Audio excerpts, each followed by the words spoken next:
Cheers. Persian tea. Welcome to Bite Worthy, the show where I take local comics out, famous comics out, everywhere in between, to restaurants and talk about life and food and comedy. If you don't subscribe, please do. This is episode 18 on season 2 already, so like 38 episodes in. And I appreciate it. Thank you. Don't mind interrupting. Awesome. Thank you, sir. Absolutely, yeah, of course. I'll get you another one. We're having Persian tea. We're a place called Yalda. And, Yalda. Yalda in Sandy Springs. Is that what Yeah. Sandy Springs. Murray is a comedian who hosts shows, performs comedy. I appreciate the support. It's why I have you on, because you supported me in the past. It makes a big deal, and this has been kind of a long time coming. Murray Saeedi. Hey. Yeah. So I'm Thank you very gonna. much, Ryan. You're welcome. Yeah. We had a good meal.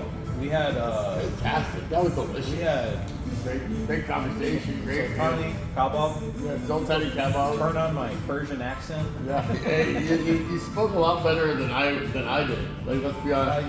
I Americanized it for American later, and you made me look bad. Kind of like go ahead. You sit down. Let me take care of this. Merci. That's it. It's okay. So I'm gonna ask a simple first question. What's your favorite cookie? Wow, my favorite. You have a bit about cookies. Bitches love cookies, right? I forgot all. I haven't done that in so Not long. calling you a bitch, but No. we all love cookies. Let's see. My favorite cookie. You know, I really like just like the what is it? The coconut, the Girl Scout cookie one. The What is it? Samoas. Samoas, yeah. Those are good. Those are my favorite cookies. You know, the song in the Bitches Love Cookies actually. I was in a fantasy football league. Yeah. And the name of the fantasy football league was called Bitches Love Cookies. What? Yeah. And I was in this league. I won the first year. I got second place the second year. Pardon me, you guys. Thank you very much. Thank you. Of course, by a little pot for you guys. Oh. Stay warm. Thank you. Of course.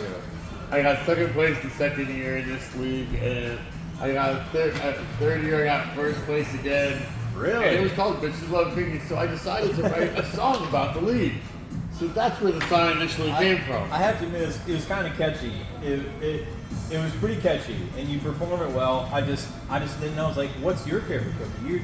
You know all the bitches cookies. What's your favorite cookie? I'm gonna Samoas, The huh? Samoas. Yeah. Okay. Those are definitely my favorite cookies. I have a lot of favorite cookies. Yeah. Dude, I had to stop eating You know, cookies. Fig Newton's not a donuts. cookie. Fig, no, it's not my favorite cookie. It's just not on the list. Fig Newton is just its own thing. You know, I'd say my favorite cookie. Man, I'm a Chips Ahoy guy with milk only. I don't eat them dry, just with milk only. Now, is it like the chunky or the already soft Regular. ones? Oh, regular. Yeah. Hard, crunchy, so they get all mushy. I mean, there's a bunch of cookies. There's a place called Crumble Cookie. Have you ever had Crumble Cookie? Sounds familiar. Dude, let me tell you, they have a new set of cookies every week that they come out with. They have Fruity Pebbles cookies. I mean, they have like Twix cookies. You name it. Those are the best cookies. Like those are gourmet. That sounds amazing. Yeah, I'm talking about like, this is store bought, off the shelf. I'm gonna go Chips Ahoy. Yeah. So your voice. Your voice. I said this before off camera and you laughed. You're like an Iranian Rodney Dangerfield. You're like a Rasul Dangerfield. Ramesh Dangerfield. How you doing? Are you okay? Would you like some cologne? Hey. Let me tell you about my doctor. My doctor variable best. How many rugs do you want? So you've always, as people they poke fun at you, who've always sounded like this? Like, do you embellish your voice? Oh, I love for Rodney comedy? Dangerfield. But I can I don't tell. even finish reading a lot of books, but I read his book. Really? You know what I mean? And I finished it from the beginning to end, you know, and yeah, I've watched a lot of it.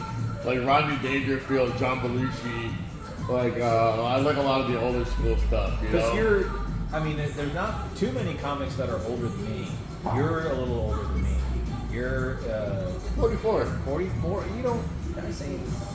Oh. half the time you don't look 44. Oh, I'm 44. I'll say that. I'm 37, and I wrote a joke about not looking 37 because I don't. I look like most people are like, you're not old enough to pump gas. One guy said that. He goes, you don't look old enough to pump gas. So I can see like why you adhere to the old school comedy. I can see it in your writing. But if you're talking normally, that's just kind of how you sound a little bit. Yeah, You know? yeah. It's just how it is. Your character. And then we need characters in life. I try to like whenever I get on stage, it's hard to turn it off more than it is for me to turn it off. I get that. Alright, like I try to turn it up to like 11 and be like, alright, I'm gonna turn my personality up, and then I'll go turn it up, and then I'm like, I'll get off stage and I'll still be like at 11. I'm like, so I couldn't turn it off. You're all gas, no brakes. You know, like, That's the name of your book. Who else has a good voice in comedy? I think Liz has a good voice because she sounds kind of like scratchy, raspy. Yeah, voice. Liz there. Liz has got a good voice. yeah. I actually like I like Catherine Blanford's like. It's not so much her voice as it is. Not that I hate her voice, It's but like when she does this and this, and at the very end, last second punchline, big, and it's good. I like that. So more or less the way people speak, it's interesting to see how people like deliver their jokes. it changes too. Yeah, especially how they speak versus normal. Because I'm like, Gilbert Gottfried is probably the best Yeah, example. there you go. What are you doing? And it was just so up here, you know. And when you speak to a normal, he goes, hey, what's up? You know, Yeah, he's just a normal just a fellow. normal guy. Yeah. So I can see how it kind of works and makes you stand out at least. If you're the John Starks of Atlanta comedy, who is the Michael Jordan? I said that before. Is that where you got that from? Hey, it's almost like I'm doing my research or something. Yeah, me too. Yeah. And John Starks would be you would either win the game for you or lose the game for you, right? Yeah, that's. And it wasn't like, oh my gosh, you hit a lot of 3-pointers and you took us this far. It's like, did you know we were shooting at this basket? He dribbled this game at least. Yeah. Yeah, I get you. So I'm gonna put my not to what do they call it? Hip hop dick ride. I'm not gonna dick ride here, but I'm gonna go ahead and say Dick ride? no, metaphorically or literally, neither one. I buy would me say dinner. objectively, subjectively here, my favorite, just based on style and everything. I'm gonna say, even going with, ironically, it's a basketball reference. I gotta go Murphy. Nick Murphy? Let me tell you, I do too, actually. That I like him a guy, lot. seeing that guy work is, it's awesome. It's cool. It's a master class, and when he hosts, he has a persona. He has a good voice. Yeah. He has, you know. But he had no fear. Yeah, no fear. I've told him that before. I've told him that that's the one thing I want to try to take away from watching him. I was like, man, when you go out there, you say what you want to say. Yeah. And there's no fear behind it. You say it. You say it kind of sounds like he sounds like a whiter version of Bob's Burgers, you know? He kind of has that. He voice. always sees. I feel like that guy always sees the angle. Like, yeah, He's got a good vision for comedy. He pivots, like, and it's very simple. Yeah. Okay. I can't think of anybody that I would throw it up against that where I'd be like, oh, this is better than that. Yeah. There's just nothing but hitters in Atlanta. No, there's a lot of great comics in Atlanta. Yeah. I want to talk about Farsi with you because I told you the first thing that I learned is Kokeli Jogodi, and for my Persian, my big Persian audience, it means like you're such a wino or you're such a drunk or something like that. I know some words in Farsi, like if I flirt with a Persian woman or like just give a compliment to my fareshte, you know, and every time say goodbye and I say Khudafez. Maz Jobrani and Maximini, great comics all around. but specifically in terms of like Iranian comics, Persian comics, they're pretty up there. I like Persian curse words, like like Bokarash, like Bikram, like Bikram. Bikaram? Is that how you say it? Bikaram? Bikaram? Yeah. It's like, I don't know the translation, but I know it's a curse word. I drive for Uber. And I get an Uber ride. You do not. I do. A Persian that drives for Uber? Believe it or not. Believe it or not. But I get this ride, and this guy gets in the Uber with his family, and he's got his wife and the kids in the back, and like, this is they're like sitting there quiet, and he goes, "So are you Persian?" I'm like, yeah. He goes, "Salam Kuskash." Kuskash is like a Persian cuss word. It's like pussy puller. Means pussy puller? Essentially, yeah. Like, I think we and I'm need like to step sitting it there, up. I look at the guy looking behind him, like, "Hey, how you doing?" Like, I don't know what to say to you. Like, Dick grabber? Like, yeah. what you didn't say anything back? When my little brother and his group of brothers, they grew up with the more Persian influence as far as what they learned. Right. I didn't learn a lot of the cuss words. I was like a one-on, Oh, really? one off, you know. So I wrote some down. Okay. Okay, see what I know. Pedarsak. Your father's a You dog. son of a bitch. You son of a bitch. Yeah. It translates Except it's not your mom, but you got. your dad. Yeah. Yeah. Your father is a dog. Is what it translates to. Yeah, but here they're like, yeah, no problem, we know that. You know, like, what's up? I met your dad. He is. Car to car means a donkey and a donkey. I don't know what that means. It's kind of like, like a bunch of like dumbass shit. Yeah, chaos. Yeah. Fucking craziness. If you call someone a fat, it's like calling somebody an ass, like a donkey. Yeah? Fat to time means like it's just a bunch of donkeys, like it's like a donkey Donkey party. shit. Right? It was a donkey party Yeah. of a show. Okay. That's pretty cool. I like that. So when I was in Iran, when I was a lot younger, we're out in the village and we're sitting there and me and a bunch of the younger kids go out in the mountains.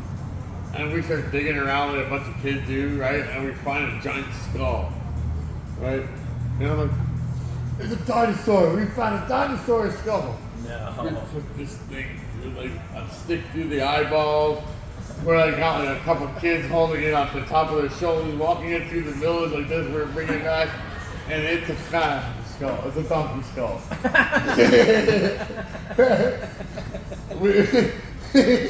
That was So we got called the donkeys for a good bit. so that whole situation was hot. That whole situation exactly. That whole situation is the example of how to hot. You know, of us picking out a donkey skull in the wilderness, saying it to the dinosaur skull, parading that through the middle of the village. And the donkey party. Yeah. Fucking donkey. Hot. Fucking donkey party. God, this is so silly. You can't get better than a definition than that. You did well. Okay, thank you. Well, that's good. A little bit. You learned something on Fight Word. Every now and again. Every now and again. So I bring this question out a little bit, depending on who is here. If you got, let's say, put on death row for whatever reason, you know, maybe you sold someone a bad rug, you know, Persian. And they come back and they threaten you, you kill, and you're on death row. This is a scenario, and then you have your last meal, right? You have your last meal. What is Murray Saeedi having for his last meal? Probably something similar to what we had tonight. It's pretty good, man. Yeah. I'm not gonna lie. Yeah, but probably very similar to what we had tonight. Kebab. Some kebab with some rice, some roasted tomato, It's a good meal. onions, you know, roasted eggplant, Yeah. you know, smoked eggplant, some, you know, roast yogurt with cucumbers. It's a pretty healthy meal. I gotta say, it was kind I of. mean, if I was gonna be really vindictive or something, like, you know, I'd probably get like asparagus or things that, like, you know, would like kind of make my life. I gotcha. Hey, if I'm gonna pee, I want it to smell. You know, it's like when you go to take a drug test. They're like, if it's mandatory, you know, he makes you eat a little bit of asparagus before I you get there. I never would have thought that. I have. I've done it. It's, done it's, all spice. It's a lot of spice. You feel a little bit bad, but you feel a little bit good too. Like afterwards, just one for you. It's just you, like. Because they're like, I don't want to look at this result too long. But like, well, it looks like it's okay. We're gonna say it's okay. Yeah. Looks good enough. Well, yeah, like I'd probably say I don't know how I felt, but We'll pass you. I would say something along the lines of what we had tonight. 'Cause like really, that is probably some of my favorite foods. Like cooked like meats cooked over a skewer over a fire. Like. I mean, surprisingly simple, and I know it's like white people. We catch a lot of shit for not flavoring our food, which rightly so. But I'm Italian, and we're. But this is like basic flavors. Like, it's not like overwhelming. This saffron. This is marinated. This is seasoned on top of seasoned. This is cooked over fire and coal. So it's like there's essence of the coal in there. So it's a lot. It's a lot of flavor going on. I'm always a sucker for the tea too. Tea's good, man. I can drink tea. See, this is wild because here you are looking like a British nanny, just drinking tea, but everybody thinks you're just some fucking rotten degenerate. Well, they don't know. You're doing the classiest thing, and you arguably might be one of the unclassiest guys in college. They don't know what's in the tea. Okay, fair enough. No, it's just regular tea. Just regular. We got it from this place, Yalda. Very good. Yeah, please come here. You're coming down. So, But what I do like tea a lot. I drink a lot of tea. So yeah, essentially this is what I drink at home all day. yeah. Yeah. Wow. This is something I picked up from my It's coach. so wild to see that you are on stage one way and then you're off stage another. It was very not surprising, but it was a pleasant, like unexpected thing. I like that. That's pretty cool. I like that. And when people, you don't know how well read someone is. Sometimes you hear their jokes and you're like, that guy's a doofus, or that guy's mean, or whatever, or they had a show and they act a certain way, and then you get them off stage or they're done with their set or in their element, and you're like, oh, I didn't know you liked punk rock, or if you really did this for a living, or you went to this college, or all those things. Yeah. I like seeing that side of comedians, because all we see most of the time, just their jokes, how they are at a show, on stage, in the green room, but getting to know people outside of that, that's pretty cool. I like that. Who is someone who is like that, where you had an idea of them, and then you're like, oh, you really surprised me? Is there someone like that you've met in the scene or doing shows? Yeah, that I've met personally. Yeah. Like Taylor Neely. I would agree with that. We really good golfer, and he played golf one day, and I was like, wow, this is. You see Taylor, and he's scattered, he's kooky, he's silly on stage. Says a lot of. He picks everything else out. Everything else is all like organized. Like he knows what he's saying. He knows. Yeah. You know what I mean? But like when he goes up there, it looks like he's just like, and you know. It looks very Kataka. Yeah. It's a gift. It is a gift. So I would agree with that. I like that. I think I went and saw Joe List at Punchline. That was a cool show. Put on a great show. And when someone's up there, they seem so confident. They seem so like commanding. I got this. This is mine.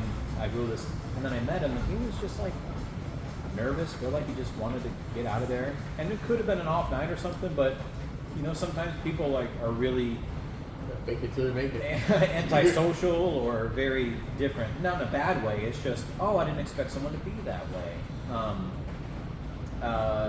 There's so many comedians that I met. I'm like, oh, you're exactly who you are off stage. What you see is what you get. And I've met so many comedians I did the opposite way. So, but it's nice. It's a cool thing. I want to ask you. So you wear a hat. Oh, thank you. You wear a hat. So let me tell you, man to man, you got a good head of hair. And for being, me going into my 40s, not too long, and you into your 40s, having a good head of hair is a big deal. What shampoo do you use? You sure it was on sale? You just not even. No, I didn't comb my hair for the longest time. Like probably from my like late 20s to like my early 30s. I had hair down in the middle of my back right here, and I would just go in the back and just let it ride. Really? Yeah, I'd barely comb it, and just like if I wanted to put it in a ponytail, just let it go. And wow. yeah. Shit. Yeah. So this is like the shortest it's been in a long time. Oh, dude. Well, it rocks. Yeah, I would say let it flow, man. Let it flow. Let it go up there. Yeah. We'll rub it into those bald asses and faces. Like, hey, we got it, man. Suck it. Sorry. Brian King has a bit suck about it in that. Farsi means like keep quiet. Oh, really? Yeah. Oh, okay. Suck it. Suck it. Suck it. I didn't know that. That's cool. Look at us speaking Farsi. Hey. Brian King has that bit about I hate guys who wear a hat recreationally. Yes, this hat, this is a medicinal hat. This is a prescription hat. Because he said he has a joke about he makes fun of himself going bald. Oh, I get it. I hate when guys have hair and they choose to wear a hat. So that's his bit.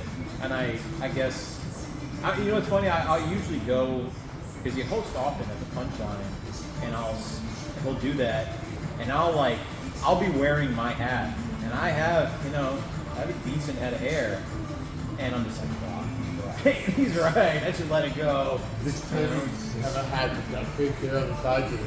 Just be ready for it, and when you take it off, you got extra hair, and you're like, it's cool, man, I'll take the extra off. What am I, Carrot Top? What am I, Carrot What am I, Carrot Top? So that's kind of rounds it out. Did you have any questions for me? I mean, did I get the job?